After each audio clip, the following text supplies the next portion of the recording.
Welcome back to WSITH in the House. Michael Russo, Anthony LaPanta. I'm coming from Raleigh, North Carolina. Anthony's coming from Tampa, Florida.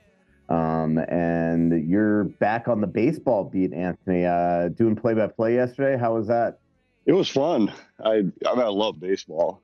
It's fun to get back behind the mic for ball games, filling in for Corey Provis for this series in Tampa. And a little weird, though. This is, of all the places to jump back in, the Rays this year are playing at George Steinbrenner Field, the spring training home of the Yankees, because of the damage Hurricane Milton did to the Tropicana Dome where they usually played their home games.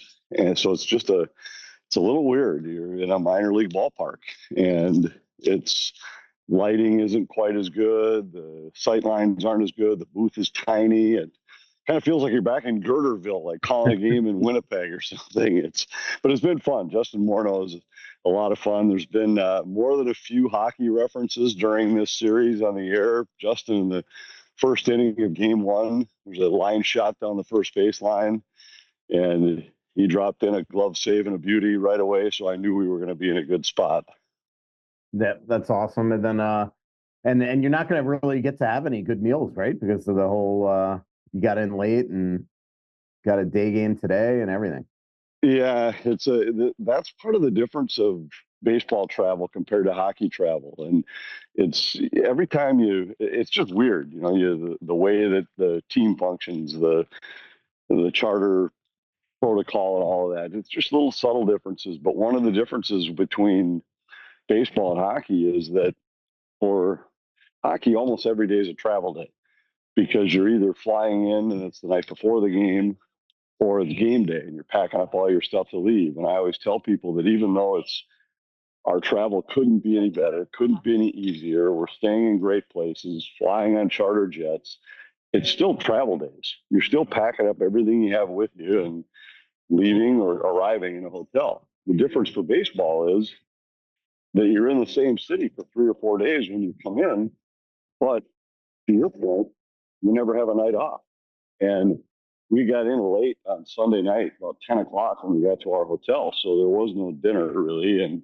And then night games, Monday and Tuesday night. So I did find this place down the street. We're staying out in St. Petersburg and found a place that was open late and had the same fish tacos meal the last 2 nights at about 11 o'clock at night when the game was over. So nothing terrific, nothing special, but it's funny just talking to guys because hockey players come into town, they go out to dinner on the night off.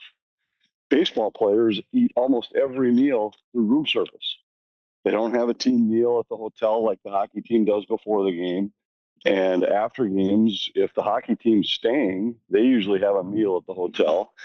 The baseball team, everybody's on their own. They just order room service. And so I heard on the bus yesterday, everybody talking about what they ordered from room service. I was like, I haven't ordered a room service meal on the road with a hockey team in 14 years. Yeah, I have not. That used to be, I used to do that all the time. I don't remember the last time I've had food delivered to my room. I mean, every now and then you do Uber Eats and things like that. Which I've also never done, which is weird. I mean, I've never one time in my life ordered Uber Eats. The last time I probably ordered food to be delivered to my house was the last time I ordered pizza, which would have been probably 20 years ago. I mean, it's weird. It's just different. But it's fun. I love doing baseball games. I've got one more series on my schedule for now, at least. I only really know my schedule through June, but I've got a radio series when the Twins get home from this trip, and it's a weird trip for the Twins. They go from Tampa to Seattle, and then to play the Athletics, who are also playing in a minor league ballpark in Sacramento this year. So they're going to catch the 2 minor league stadiums on the same trip. And the reason why this series was added, this originally was supposed to be a series played in Minnesota, but because of the weather, and you know this as well as any of us, in Florida in the summertime, it rains every day at like 3 o'clock for like an hour and a half or 2 hours. And they didn't want to have Tampa playing a bunch of home games during that time because they're now playing outside.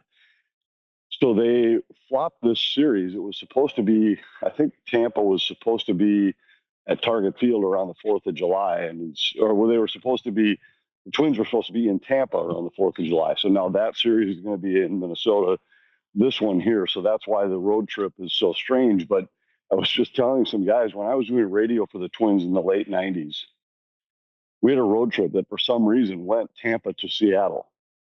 And they had an off day in the middle. So the team charter flew on the day off. And on the way to Seattle, we stopped in Salt Lake City to watch the AAA team play. Can you imagine now a team charter taking on a day off, stopping to watch a minor league team play, and what the uproar would be from the Players Association and the veteran guy in any league? But the whole team, we just stopped in Salt Lake City, had lunch.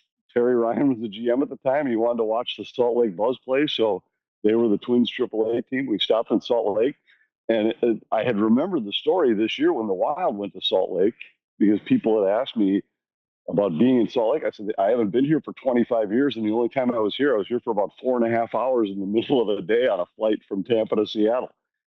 But it's a little different times now. That wouldn't fly.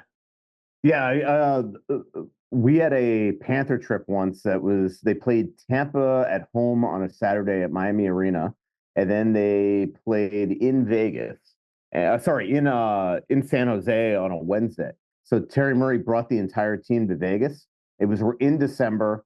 They're at the time were one of the top teams in the league, and then they go to Vegas. They're there for 3 days. That was when I don't know if you remember when, I think you could see it in that Michael Jordan ESPN special, but when Dennis Rodman just like took off, just was missing from the Lakers, and he was found in Vegas. I actually saw him on that trip in Vegas playing craps at Caesars.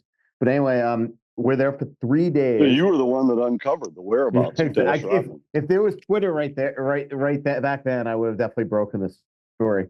But but what was crazy about that one is then they go to San Jose, and then it just absolutely the Panther season went to you know what from there, and from that point on, let's put it this way, they didn't take any mid-season trips for vacations. The Panthers, well, I was covering them at least. You know what's interesting about covering the Panthers? This series is, and I thought it was just during the playoffs, like last year. Obviously, anytime they played Edmonton, they spent the night in Edmonton, but they did that same thing against the Rangers and the Bruins last year in the first two rounds, and Tampa Bay. And I just thought that was something they did for the playoffs. They're doing it here again and again in Raleigh. Like no matter what happens tonight, when the Panthers play the Carolina Hurricanes, win or lose, they're going to spend the night here, even though it's an hour and 20-minute flight back to Fort Lauderdale. They'll get their sleep and then fly tomorrow morning. That is something that they do almost every single trip, as long as it's not a back-to-back. It's something Jacques Lemaire used to do whenever we'd go west. We'd always spend the night, or you practice at home, or you'd fly in the morning and then practice in the road city. That's something that Panthers do, and they just value their sleep as a weapon. And the Wild have done that more the last couple of years, especially coming home from the West Coast. Yeah.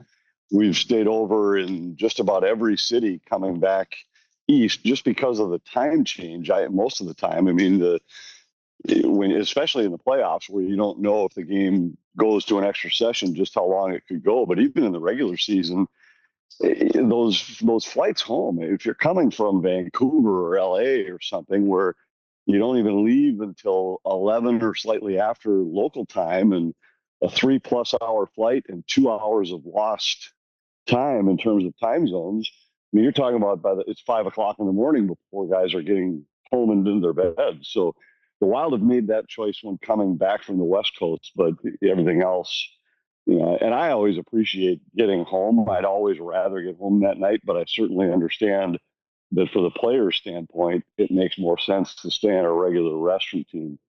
Yeah. All right. So our next live show is to be determined. We'll have at least one in June. If this series ends tonight and Dallas that series ends in 5 with Edmonton up 3-1, the Stanley Cup final is going to start June 4th, if not June 7th. So most likely, and then it's going to be a long series. If it is a long, there's 3 days between the travel days and things like that. Unless it starts the 4th, the cadence gets all messed up. But most likely between the time I'm back from the Stanley Cup final and the draft is when we'll do our live show, and it'll either be at Tuttle's Elsie's or Split Rock. So pay attention to that. Anthony, how much playoffs have you gotten to watch? It looks like we're going to have a potential gentleman's sweep here in the Carolina Florida series. I think Carolina delayed the inevitable. They were impressive in game four, Anthony. They'd gotten their butts kicked, outscored 16-4 in the first three games of the series. And then they have a 3-0 win in game four that included two empty netters by Aho and Stahl. But it was impressive the way, for the first time in the series, the Panthers didn't bully them. They were the slower team. Carolina stood up for themselves. They were more physical. They got the better goaltending.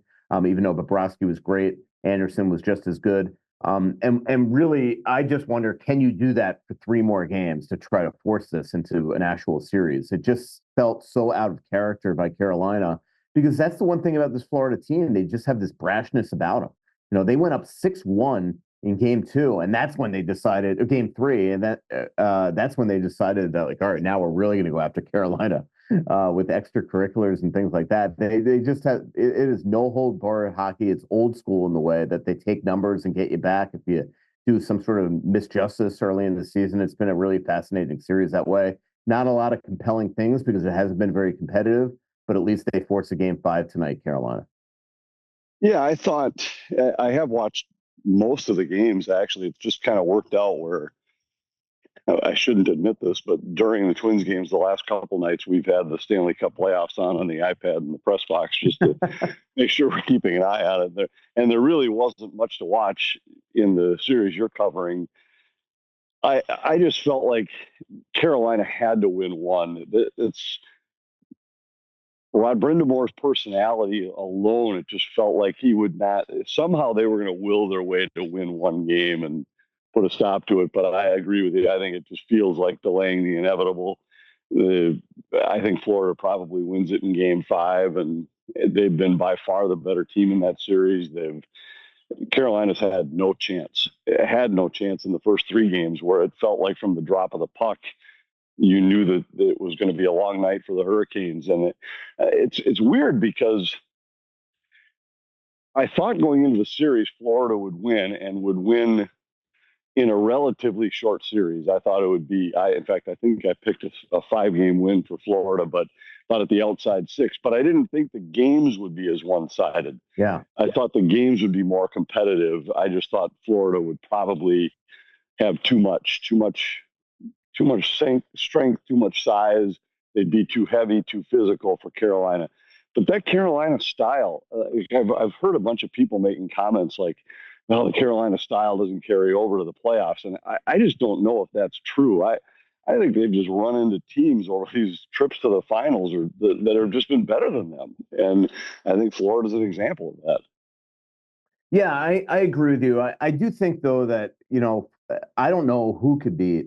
Maybe Edmonton can, with just outskilling them. I mean, what's really gone into Florida's favor here is they've scored first in 3 of the 4 games. The one game they didn't, they lost. I mean, when Florida, part of their MO is if they get the lead, they could just continue to pound you. They don't sit back. They never sit back. But they just continue. It just plays right into their hand. So it'll be interesting if they play Edmonton for the second time in a row here in the Stanley Cup final rematch. If what Edmonton learned from last year. Edmonton is playing incredible hockey right now. I don't think anybody expected what they're doing in Dallas, and we could talk about that series after the break. But Edmonton did win 3 games in a row to force a game 7 last year against Florida. So it'll be really interesting to see how they, if that series comes into fruition, how they play. But the thing with Carolina is I just don't think that their personality, the size differential, the lack of meanness in their roster, can go head to head against a team like Florida that wants to bully you. I mean, it has been really fascinating how Brad Marchand has just fit right into the personality of this team with Matthew Tkachuk and Sam Bennett and the AJ Greers and the Gadjeviches. And these are physical players that talk smack and all that stuff. And he's just fit in like a glove. And it's been, I did want to talk to you about Brad Marchand because I have a new appreciation for him. You see him from afar all these years, and you just think, what a little rat on the ice, all the little things that he does to get under people's skin. And then you get with him. Oh my God. Like if he was in the Wild room, he would be a go-to for us both, Anthony. He is an absolute pleasure to cover. I've gotten a lot of mileage out of him already in this series. Yeah, and that I don't think that's necessarily surprising in that I'm talking about it from the play on the ice standpoint, where so many times when you're covering the opposition and you see a player once and then you might see him again in 3 months, and even if you're watching some of the games on TV, it's just different when you watch a guy play for 7 or 14 or whatever 20 games in a row when you're covering a team in the playoffs like this, because you for certain start to gain an appreciation for some of the other things they do, the other things they bring, and what their role is behind the scenes. And he does seem like a perfect fit for that club. I mean, that's why it was probably such a great rivalry between he and guys like Tkachuk when those teams had met in the playoffs when he was in Boston, was because they seemed to play at least to some degree, a similar role for their different teams at that time and now together. And the other thing that's jumped out to me is I've really gained a new appreciation for Paul Maurice as a head coach over these few years in Florida.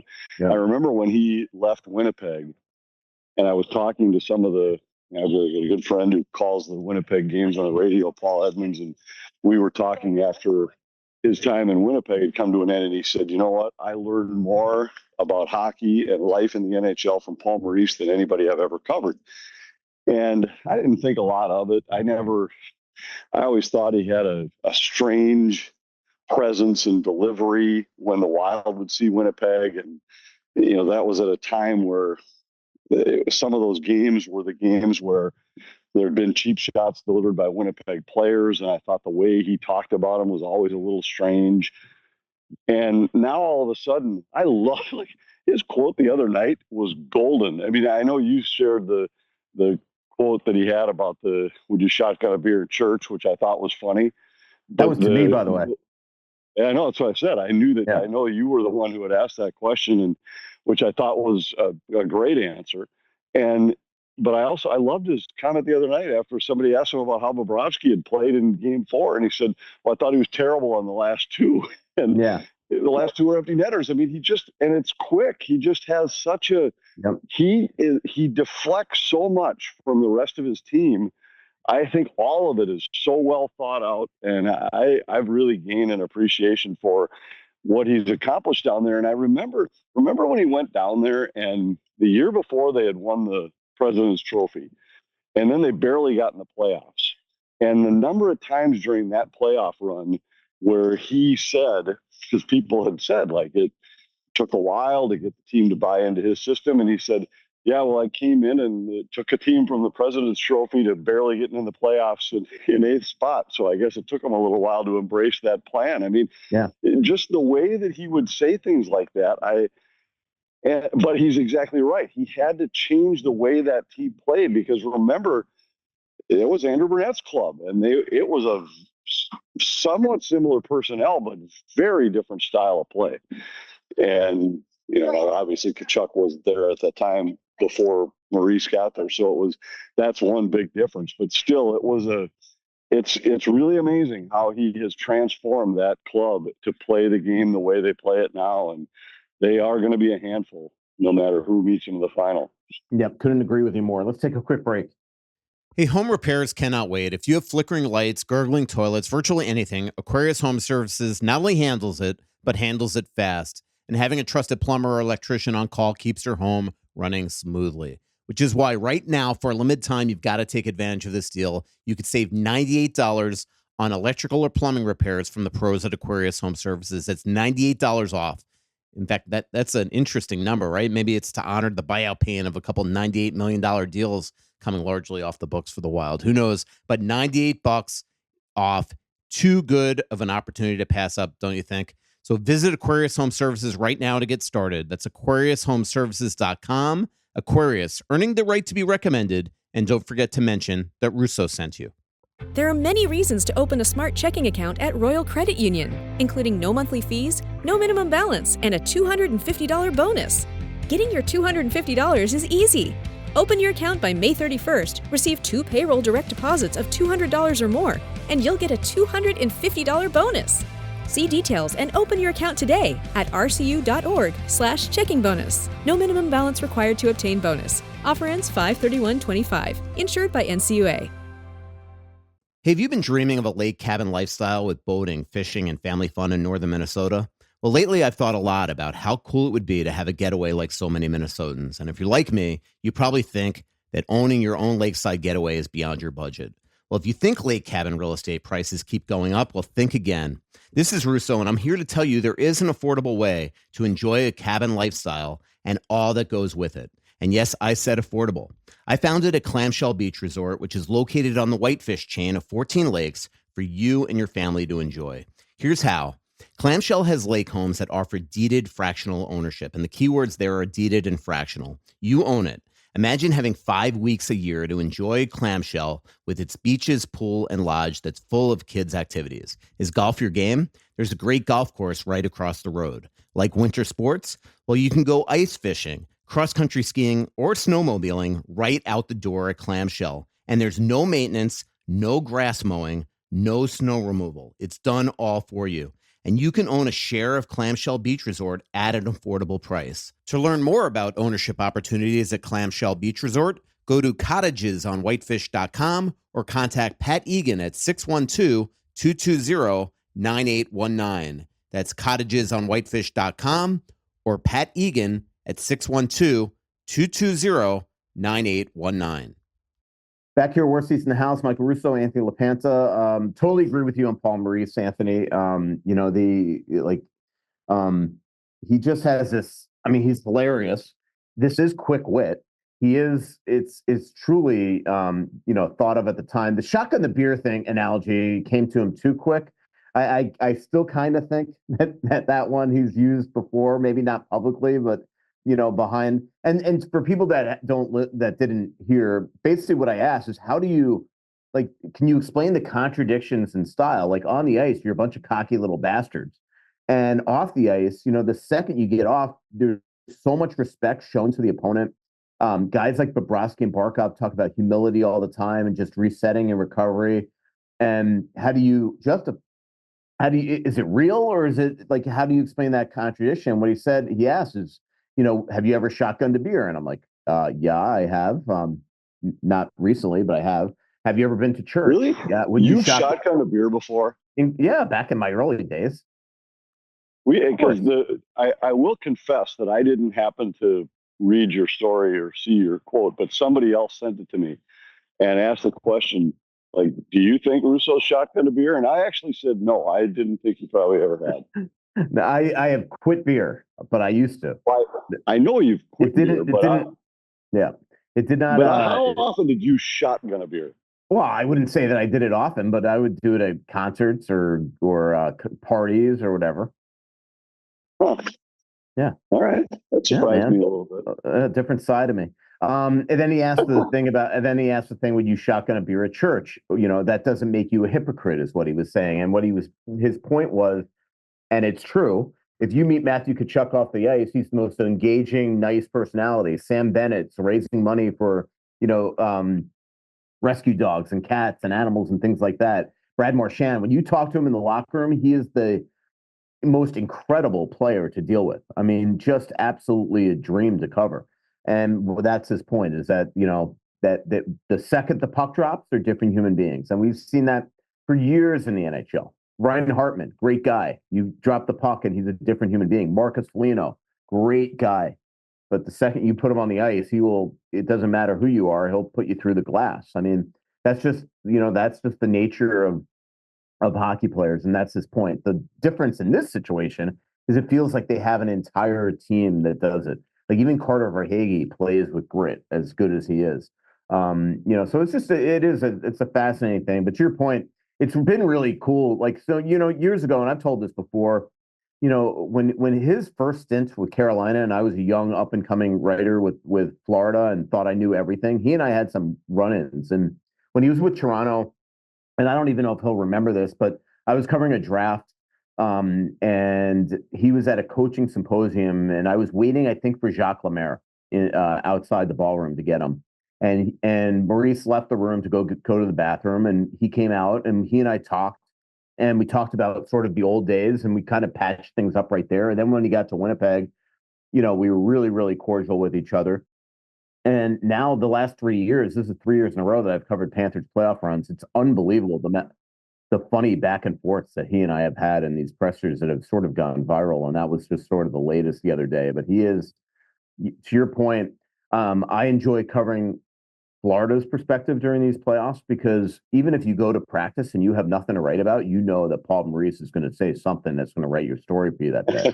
and it's been terrific to cover him. Let's talk about that Dallas Edmonton series. I think the shocking part of this series is how well Edmonton has defended, with the exception of the third period of game one. They have controlled every period in this series. Dallas cannot score other than Mikko Rantanen. Jason Robertson's had a couple lately, but they, wouldn't you agree that going into this series, you would almost look at Edmonton's depth as being the biggest concern, and that Dallas would get the more depth scoring, and it's been the complete opposite. Edmonton's getting it. They do not need to have Draisaitl and the McDavid on the ice to win those shifts. It has been a totally different series than I thought this would be, and frankly, a playoff run for them. Yeah, I think so too. We've been talking a lot about this over the last couple of days, and there's a couple things that stand out to me. One is I thought Dallas would win this series, and even going into last night, I thought Dallas was going to find a way to win Game 4 and would still win the series. And I'd argue a little bit. I thought last night in the first period, Dallas was dominant. Mm-hmm. They just couldn't score. And then Edmonton gets the one power play. Draisaitl doesn't miss from the spot where he never misses, and it's 1-0, even though Dallas, I think the shot attempts were something like 40-15 for Dallas in the first period last night. But that's kind of been the theme for Edmonton, is they've been able to withstand some storms like that at key points in the series and stay in games. And then all of a sudden, their firepower has taken over. And so before you think back to the opening round, do you remember the specifics of that series? I mean, LA had won the first two. They had scored 6, I think, in each game. Game 3, Edmonton had to come from behind late to win. But game 4, when Byfield had no, that turnover. was game 4. So Byfield has the puck on his stick with a 1-goal lead and 22 seconds left in the game. If he chips the puck off the glass, LA's up 3-1 going home for game 5. And instead, he turned it over, leaving the zone. Edmonton scores with the extra attacker to go to overtime, and then they win it in overtime. But it seems like every year, somewhere in the playoffs, let's go back to Florida in their first run when Boston's got, in fact, it was Marchand who had the breakaway for Boston that could have won that series. And all of a sudden, he doesn't score. Florida wins the game in overtime, and they come from behind to win that series. It's amazing how many times a team snatches a win early where they go on their way out the door of the playoffs, and instead they get that win, they square that series, and since then they haven't looked back. And in this series with Dallas, I think what has jumped out to me is if you had told me going in that they were going to be leaning on John Klingberg to play the minutes that he's played, to play Troy Stetcher, to play Brett Kulak is playing 22 minutes a night for them.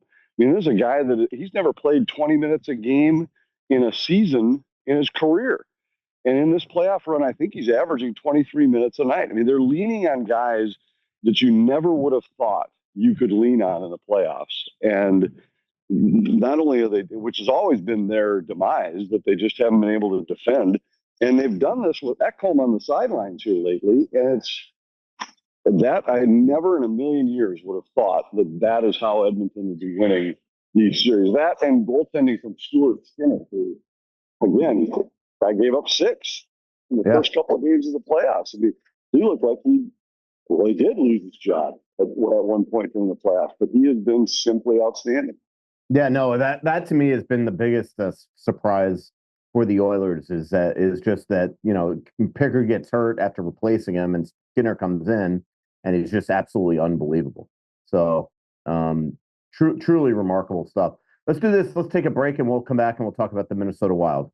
Have you ever driven past a piece of land and wondered who owns that? Or maybe you need to know exactly where a property line runs? That's where Onyx Hunt comes in, and it's not just for hunters. There are folks using Onyx for their jobs every day throughout the country. From farmers and ranchers mapping out their fields, wildland firefighters navigating rough terrain, to construction workers needing to know who owns what property, this app offers something for everyone. If you need the best land ownership maps, aerial imagery, and property boundaries in your pocket, Onyx Hunt is the tool for the job. Try it for free for 7 days. Download Onyx Hunt in the app or Google Play Store or visit onyxmaps.com/hunt to get started. If you're looking for a refreshing THC drink, well, check out Giggly. It tastes like your favorite cocktail with no aftertaste and just pure, bold flavor. It's made with real fruit juice and all natural ingredients. It's a Minnesota-made gem. You can find it at liquor stores and Quick Trip locations across Minnesota, or get it shipped nationwide. Plus, with a new low pricing and low-calorie options, it's the perfect guilt-free sip. Try Giggly today. We love supporting local businesses. We love working with local businesses. I started buying stuff at Twill in the Edina Galleria a long time ago. When I started this podcast network, I was really hoping I'd be able to work with Scott Dayton, the founder and owner of Twill, and I was lucky enough to be able to do so. Now my closet is pretty much all Twill stuff. I don't get free stuff. I don't get discounts. I don't ask for discounts. I go there and pay full freight because I want to support a local business also because the stuff is awesome. Just bought a fresh batch. I'm about to go on a vacation with my wife. Everything I'm packing is Twill stuff because it wears well. It's comfortable. It doesn't wrinkle on planes. It doesn't wrinkle in suitcases. It comes out looking good. It wears like iron, and I'm never going to have to replace it. It's just so simple. Everything from casual shoes to dressy shoes to golf stuff to dress stuff to suits. By the way, you get everything tailor fit, which really helps me out. And everything from, gopher stuff to winter stuff to summer stuff. They just have everything. So go to twillmn.com, sign up for email updates. They won't send you anything unless they have a very specific event they want you to know about. They won't spam you. And go in there and say hello. Tell them we sent you. It's just a pleasant group of knowledgeable people. They are experts at what they do. It's the best men's clothing store in Minnesota. Go check out Twill online and in person in the Edina Galleria. Back here, worst seats in the house, Michael Russo, Anthony LaPanta. And Anthony, obviously, huge month ahead coming up for the Wild draft where they don't have a first-round pick, but they do have a second. I think everything is going to be coming toward prepping for what this team is going to look like next year. The big story, obviously, is Marco Rossi and his future with the Minnesota Wild. What do the Wild do with him? Do they figure out a way to re-sign him, or do they trade him?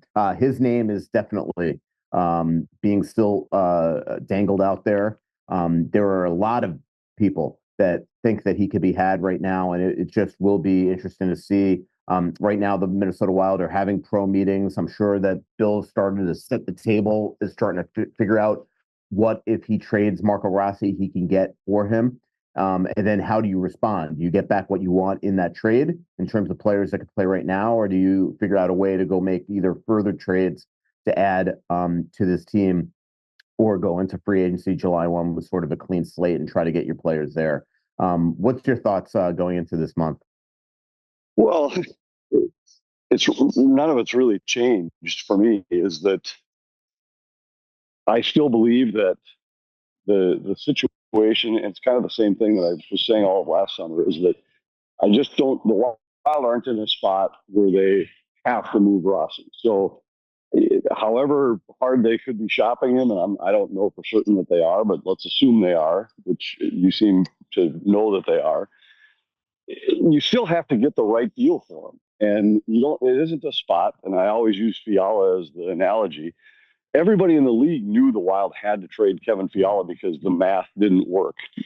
With Rossi, you're not in that spot. So no matter what you think or how hard you want to make the move, if the right deal's not there, then bring Rossi back. And I don't know if that is a bridge that's reparable after you had talked earlier on a show about the fact that his side had said no to a 5x5 deal. Like, I don't know if you can get back to that. I still think that's a fair number. I think it's a number that I think makes sense for both sides in this spot. Obviously, Rossi's camp doesn't agree with me. And, I did start to do a little digging into what some of those salary projection websites had to say, and I saw a lot of those were saying that they think Rossi's more of a 7x7 kind of player, and I don't know that I'd be ready to make that commitment if I was Bill Guerin. I just don't. Well, that's to your point, Anthony. That's how we've gotten here. They don't think he is, and the problem is now the way that he was utilized in the playoffs. One thing that's complicating matters here is that he does not have ARB rights. Now he has offer sheet rights, but he cannot go to ARB. So the Wild could always look on, all right, let's go to arbitration. Either he chooses it or we choose it, and he gets a 1 or 2 year reward, and we just punt this down the road. He does not have ARB rights.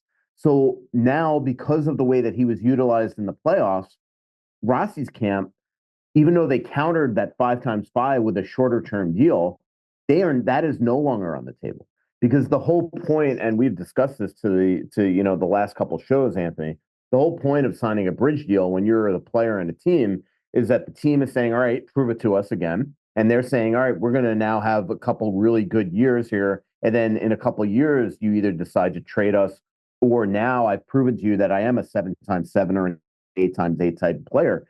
But now, if Marco Rossi is worried, like, all right, where am I going to play over the term of the short-term deal? And are they going to put me on the third or fourth line, and I'm not going to be able to produce the way that I can to make my home run contract?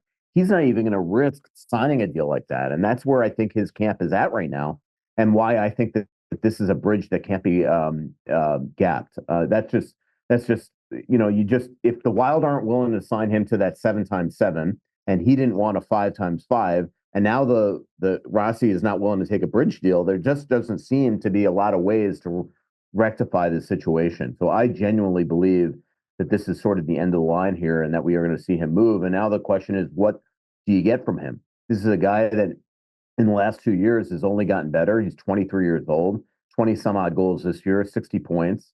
That is a $7 million player in today's NHL. If Coronado is getting 6 point whatever. So it's just going to be really fascinating what Billy can get for him, because you sure hope that you use him in a way that's going to bring valuable assets back to this organization. Yeah, I agree with all that. And the other part of it is that for players, they typically, signing a shorter term deal gives them unrestricted free agency at a younger age, where they can, that you called it a home run contract. And I'm sure that's the deal here, is that if you sign a 3 or 4 or even a 5 year deal, now you get that big unrestricted contract at an age of 27 or 28, where you can demand a lot more than if that comes at 31, say. And that's what teams are usually, that's what they're buying when they sign to that longer deal. They're saying, all right, we're going to buy a couple of your prime free agency years from you, and therefore the number goes up. But I also think at some point, you just kind of have to trust Billy's ability to make the right decision there. He did with Fiala, where he had to trade him. Other teams know that, and yet he was able to make a home run trade there. That, granted, there might have been a little luck involved getting a better player than even what they thought in favor. But bottom line is they identified him, and they ended up with a first round pick and a top pair defenseman for a player that everybody in the league knew you had to trade. And so right now, as you start to look around and you say, okay, now everybody in the league, they're all reading the same things. They're all hearing the same. They're all looking at, well, here's how Rossi was used. He's going to have them over the barrel. He's going to be able to force their hand to make a trade. But somehow, some way, there's going to be somebody, Billy, at somewhere behind the scenes, has got to be saying to these teams, look, you can believe whatever you want, you can read whatever you want, but I don't have to deal this guy. And if you're not giving me more than that, I'll keep him. And I'm certain that that's how some of those trade talks are going. And I have faith that he'll find somebody, if he ends up being traded, that he'll find somebody that's willing to give a more fair market value for, to your point, a 23-year-old who's gotten better each year, scored 20 plus goals 2 years in a row, 60 points last year, and still produced even in a fourth line role in limited minutes in the playoffs. I mean, He had 3 points in 6 games in his first run to the playoffs, which, as I have mentioned earlier, is the same amount Kaprizov had. It's more than Boldy had at their first runs into the Stanley Cup playoffs. So I think I just hope that it doesn't end up being a deal that where the Wild backed into a corner where have to accept less than market value for a guy that I think still has a lot of value. Yeah, I agree with you. One guy they definitely are interested in is JJ Peterka. I've reported that for weeks. I think that it'll be interesting what happens there. I think a lot of these Buffalo players are really concerned about the future there. And, I think even Tage Thompson, Rasmus Dahlin, Alex Tuch, there just comes a point where you have to say to management, look, if we're not turning the corner here at some point, I have to leave too. I know if they've said that yet, but I know that there are a lot of teams, not just the Wild, that feel that maybe some Buffalo players could be picked out of there right now. Bowen Byram clearly is somebody that wants out, fired his agent. But JJ is the one that makes a lot of sense if you're the Wild. I just don't know if you could do that if Buffalo would even have interest in Rossi, or if you would have to be, if the Wild could get somebody like JJ Peterka and then re-sign him, if you could sit there and use Rossi in some other trade and then try to get JJ all around the same time. I think a lot of this stuff is going to come into fruition at the draft. It will be interesting to see. And one big reason why the trade route makes much more sense to me, I think, as you and I have talked a lot about, there's not a lot of sexiness on the free agent market right now. I mean, you can make a lot of mistakes there. Obviously, we know the Wild have interest in Brock Nelson, but there's not a lot of one player that is really. I don't know if you've watched Jesper Boquist for Florida the last couple of days, but man, is he a good player. Guy could fly. He's available this summer. He kind of reminds me of somebody that would be a much, much better Marcus Johansson to take that spot if you put him at left wing. But there's not a lot of great, those are the type of players that you're going to probably have to get in free agency. Yeah, and I haven't watched this series closely enough to have evaluated a guy like him, but I think he's not. By the way, I'm just using him as an example of somebody that could be, available at some point. He's still got a year left on his deal. Yeah, and I think for a lot of those same reasons that the offseason trades, not just for the Wild but around the league, will be interesting to watch, because I do think there's been a lot of grumblings coming from Buffalo, and the way you say, some of these guys are starting to question their future. I mean, it's been a decade and a half of talking about their future. I think anybody would start to question, is the future ever going to arrive in Buffalo? And this core of players that they've started, it's been a couple roster turnovers where they keep talking about a team loaded with young talent about to make the next step and just have never been able to do it. So it might be time for them to make some significant splashes in the trade market. And I think around the league, it'll be interesting to watch. And this time of year it's always interesting that way, because it feels like for the teams that either didn't make the playoffs or got knocked out in the first round, which is 24 of the 32 teams, it feels like forever ago that they were even a part of this same season. And you've been talking about the offseason for these teams for seemingly forever, even though I know it's only been 3 weeks since the Wild season ended, and it feels like it's been 6 months. Yeah. And so it's a lot of speculation. There's a lot of time where you're watching other teams continue to play, and it just feels like it's forever until you actually get to that moment when in reality we're just barely over 30 days away from trades and free agency and the draft all starting to set the table for next year. Without a doubt.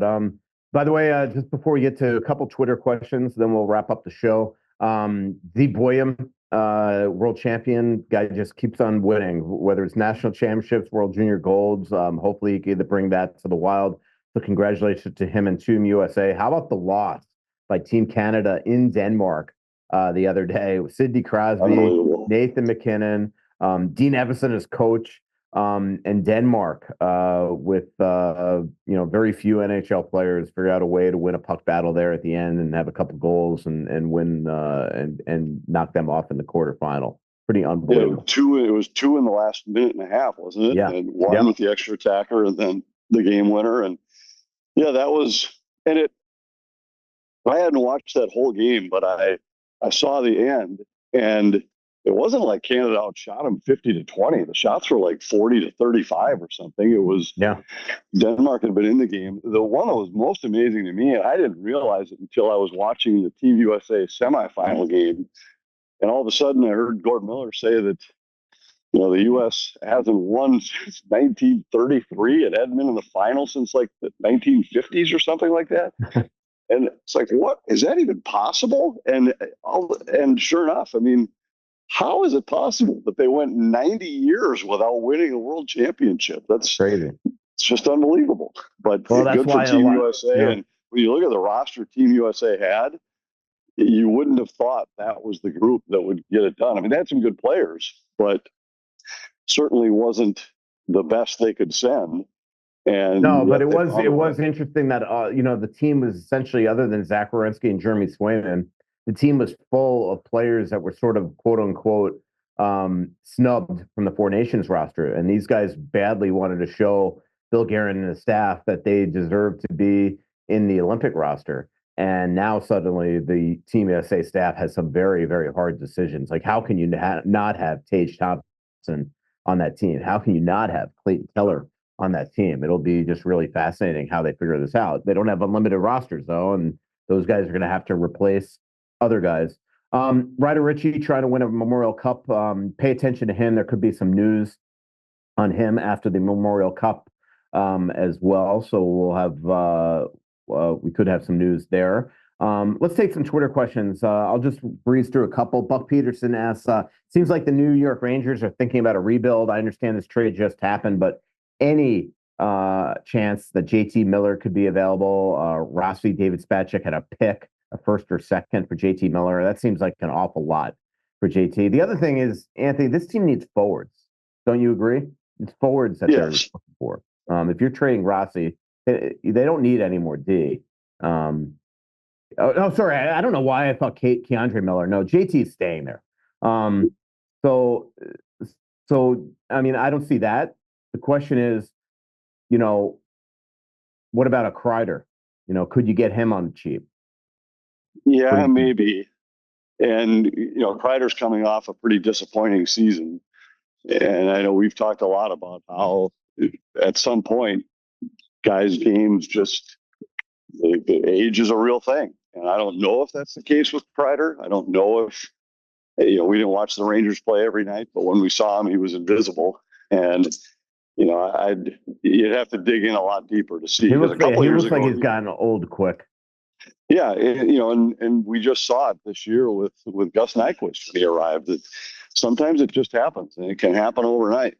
And perhaps because the year before, Kreider was terrific, but this year, boy, I don't know. It depends on the price with all these guys. It's always the price, and if you buy low and a low risk, potentially high reward type situation where maybe you catch lightning in a bottle, where it was a guy that was just either banged up or not in the right spot or something that led to the down year, maybe. But boy, he wouldn't be the type of guy that I'd be wanting to move a major asset.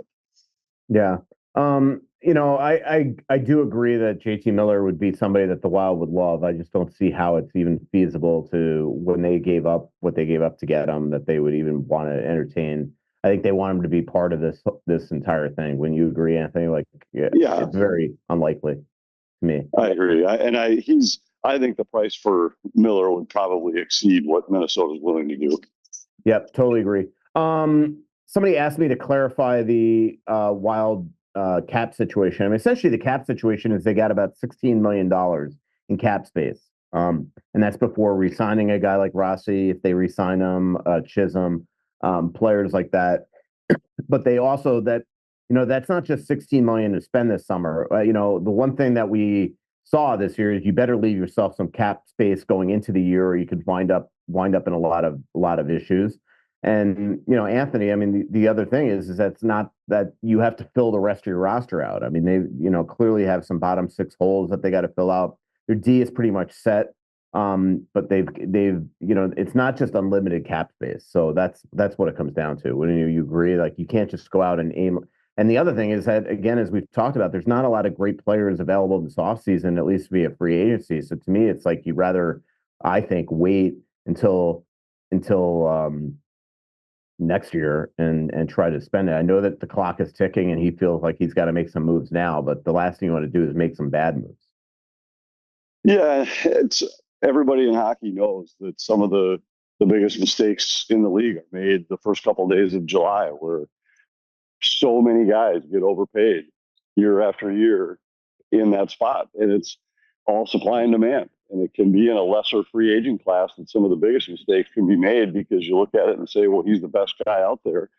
I've got the money. Let's bring him in. And I think you have to be really careful with that right now. I don't know that if you're the Wild, you want to sit back and just say, well, let's just hold on to our cash until the following year. I don't think you'll see that. But I think the point is valid that you don't want to put yourself into a spot where you have zero flexibility going into the season, because it's not out of the realm of possibility that we talk about all these potential trades, that you could see something even into the season with this team if 100%. all of a sudden things start to, whether in Minnesota or somewhere else, where all of a sudden, let's say Buffalo doesn't make any major moves during the offseason, but their season starts the same way that the last decade and a half have done. All of a sudden, that the right deal might present itself during the season.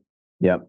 But to that 16 point whatever $million, you can read The Athletic to see we've documented. That includes all 7D if you're including Boehm and Juracek on the team. That's Faber, that's Bogosian, that's Middleton, but it's Brodin and Jared. So it's barring any trades.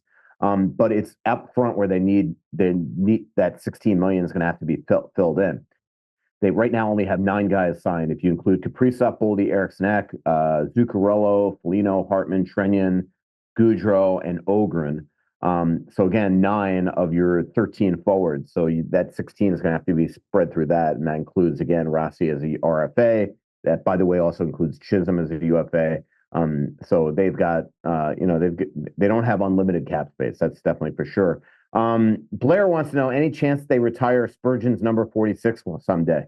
I think there's a chance. I mean, if you think it from a defense standpoint, he's done everything that Nico Koivu did in terms of games played, everything that he's, he's going to wind up playing 1,000 games in this uniform. Yeah, I think if you make the comparison to the only jersey they have retired, Spurgeon is certainly at a different position, going to it's hard to say matched, because you're not comparing apples to apples, but he will have had a very similar tenure with the Wild to what Nico had. Yeah. Longtime captain, really a high quality guy, a good leader. And yeah, I think there's a chance for sure.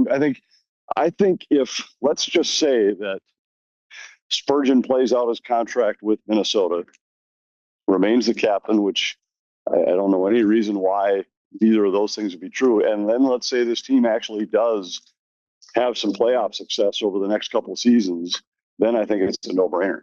Yep. Anthony, if you had to pick one place where Mitch Marner is going to wind up, where would it be? I'll go first. I'll go Utah. Well, Utah would not have been on my list. Have you talked to somebody there? No, I just think they're going to make some big swing this summer. I think he's going to want to come to the States. I think he's going to want less noise. And I think that you look at Utah, and they are an up-and-coming team with a lot of young talent, from the Kellers to the obviously Gunthers and Coolies and players like that. I just think that they're going to go and offer him a bunch of money. Yeah, I haven't given a ton of thought. I haven't looked at like what teams might have dollars to spend, but Carolina's definitely going to go after him. Anaheim's definitely going to go after him. Well, actually, it's funny you mentioned those two teams, because Carolina was the one that popped into my head, and I don't know what their cap situation is, but it was interesting how, remember a couple of years ago, and this goes back to what we talked about earlier in the show with their style of play, and there was a lot of talk about puck possession and controlling the flow, and all of that works great, but at some point you have to have guys who can finish. Last year they took their shot with Jake Gensel, and it didn't change their result. They still couldn't score when they bumped into the wrong team in the playoffs. And now we're seeing the same thing now. So maybe this is the next guy they take a shot at that can be that game-changing scorer. And it seems to make some sense for him to fit there. But Anaheim would be a possibility. They've got I think they feel pretty good about the direction they're headed. And among those teams in the West that are in a rebuilding mode, Anaheim might be a few steps ahead of like San Jose, for example. And perhaps Marner's a guy there that accelerates that process too. If you could sign Brad Marchand, what would you give him? Question from Wild Boys 59. Yeah, I mean, like meeting in the Wild's current cap situation. Yeah, I don't know if he's even necessarily saying the Wild, but yeah, I just in general, I don't know. 1 year, $6 million, 2 years, 12. I don't know. I don't think I'd go too much higher over 6 at his age. But I think what he adds to your locker room is worth it, and he could still absolutely produce on the ice. I mean, it's amazing watching what he's doing with Anton Liddell and Listerranen down here and how he's really guided those two along. I've got to think that, Florida will try to re-sign him, but they've got bigger fish. They got Sam Bennett to deal with. It could cost them Aaron Ekblad. Marchand was saying the other day to us that he doesn't love the heat. He loves the cold and the snow and things like that. So I told him, we're a place that has cold and snow. And so I'm already trying to recruit him to Minnesota. Yeah, I don't know. Same conversation we were just having about some of those guys where you just don't know when age becomes a factor. And I think it's more with him term than AAV for sure. And who knows? I don't know what other people would offer, but I'm not sure I'd want to go past 2 years at this point. But sometimes you have to match what somebody else offers. And that's why when we make the comment that mistakes are made in early July, that's why. It's because, all right, this is the best guy out there. And in order to get him, this is what it's going to cost because somebody else offered him more than what we think he's worth. But in order to get the deal done, you have to be willing to have the best offer on the table. Yeah, absolutely. All right. Let's do it. We have a lot of other questions, but we'll save them for next week's show. Pay attention to when our next live show is. Obviously, a big month ahead for the Wild between what's going on with Rossi, with Kirill Kaprizov, things like that, and trying to re-sign him on July 1. That's priority number 1 this offseason. The one thing I will tell you is that between series, I am going to catch up with people around the Wild after their pro meetings and try to figure out exactly what's going on. So there will be a bunch of Wild stories on the horizon. Joe Smith and I will also be looking at teams that might have an interest in Marco Rossi and a story that's coming out, I believe, early next week. So there will be a lot of Wild news this upcoming month as well. Anthony, thanks very much for what time's the drop of the puck today for you? First pitch is at 1 o'clock Eastern time today. So it's an early sun-up start to make sure I was done in time to catch the bus over to the ballpark. And I got my first 8,000 steps in, though, during the show. So that's good. I could tell you were doing something. Well, I got trying to keep a streak alive of getting 12,000 a day, and figured that because now I had this replaced my workout this morning. So the walking and talking to Michael Russo, that's got to count for more. That's more calories than just your normal walk. Yeah, that is a workout. All right. Thanks to our sponsors, Aquarius Home Services, your local authorized dealer for Connecticut water treatment systems, Clamshell Beach Resorts, Giggly THC Beverages, Onyx Maps, Twill in the Edina Galleria, and Royal Credit Union. Talk to you next week, Anthony. Sounds good. So much coming out, there's nothing going in. I know that you feel like you're never gonna win. Oh, but the world